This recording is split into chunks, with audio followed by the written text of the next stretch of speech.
Hello, guitar lovers. We have a new topic for this afternoon. So, how is it going? I think you are okay for now. Let's now proceed to our new lesson. Our topic is on about how to play the D dominant 7 in 6 ways. So, let's now proceed and let's start right now. Let's start from this part. This is the first shape of D7. And then the second shape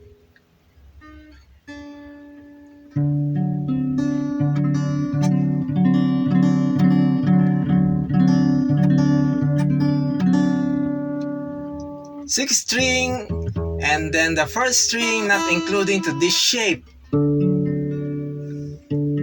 Like this, the first.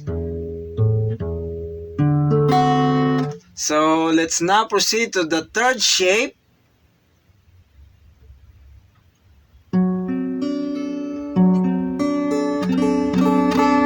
Again, fifth and sixth string are mute.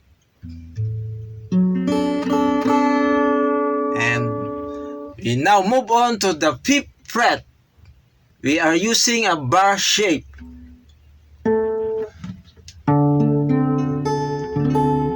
You need an extra strength of your fingers to do that.